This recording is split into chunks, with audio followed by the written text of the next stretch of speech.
Nesse vídeo eu vou te mostrar como é possível você dobrar pisos e criar geometrias complexas como essa.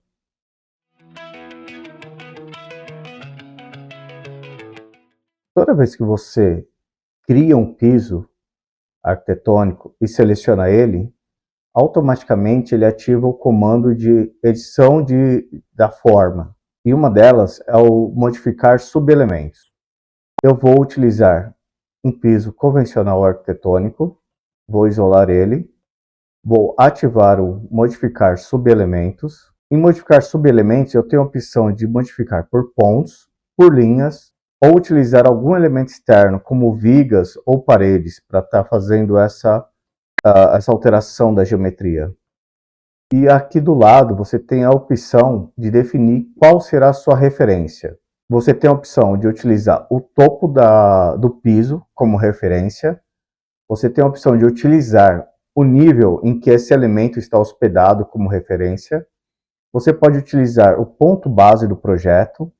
Você pode utilizar o ponto de referência topográfica que existe nele, ou então ponto de origem interna. Para facilitar o entendimento, eu vou estar sempre utilizando o topo do plano.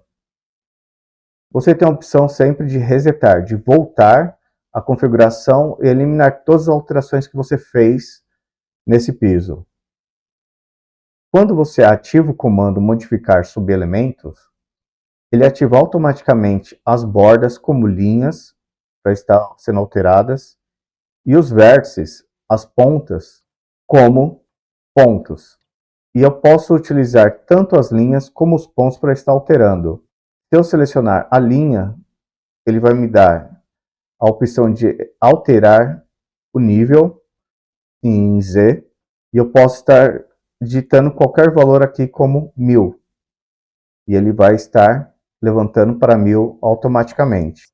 Eu posso estar inserindo esses valores nos pontos, clicando ponto a ponto, e onde eu posso estar deformando esse meu piso. Se eu for alterar novamente, ativar o comando, e eu já estiver alterado os pontos, como eu estou utilizando o topo do plano como referência, eu digitar aqui 600, ele vai mover tanto o ponto direito quanto o esquerdo 600 para cima, para dar diferença. Então, nesse caso, eu vou reiniciar, vou resetar ele, vou selecionar minha geometria e vou adicionar novos pontos. Quando eu ativo adicionar novos pontos, ele me dá três opções. Adicionar ao longo da superfície desse plano de topo.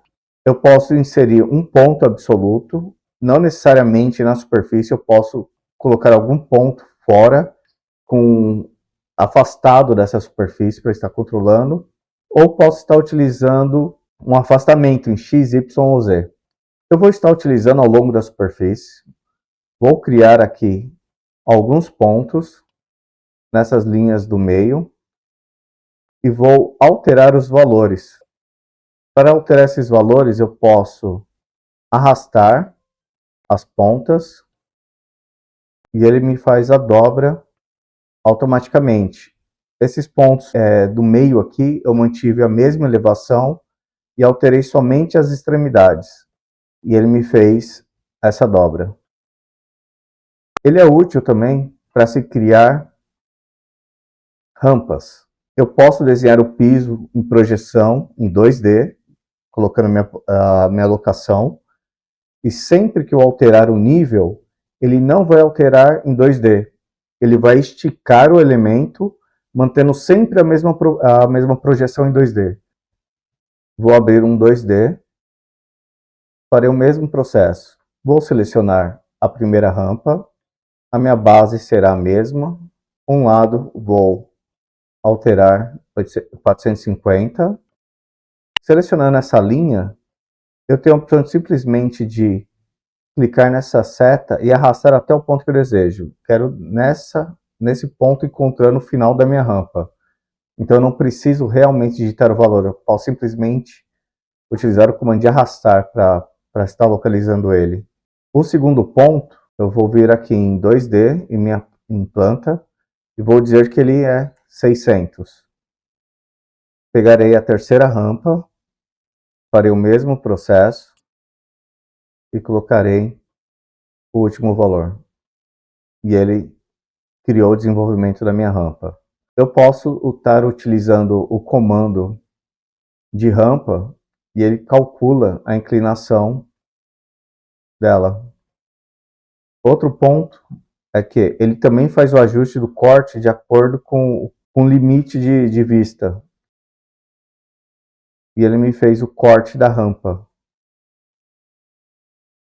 Um outro elemento que eu posso estar utilizando é o de linhas para poder criar volumes. No caso aqui eu vou usar linha de modelo dessa maneira. Vou ajustar as distâncias para deixá-las simétricas.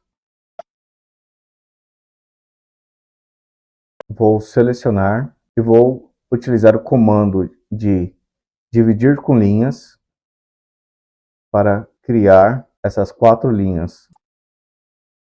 Utilizar o comando, vou alterar a altura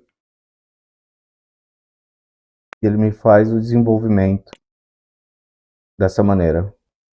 Ele é útil para se criar elementos como rebachos de guia ou fazer indicação de drenagem. Farei aqui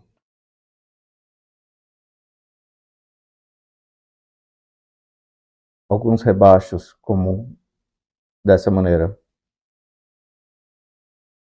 Outro elemento que pode ser utilizado, nesse caso aqui eu possuo 2 vigas, vou selecionar a laje e vou selecionar suporte. Vou clicar na primeira viga, na segunda viga. Como a laje ela cria no eixo do elemento, essa parte que sobrou eu posso simplesmente selecionar e indicar que ela vai ter o mesmo plano que essa linha superior. E ela faz o ajuste. Posso alterar a altura e selecionarei novamente esse ponto. E ele me faz o ajuste.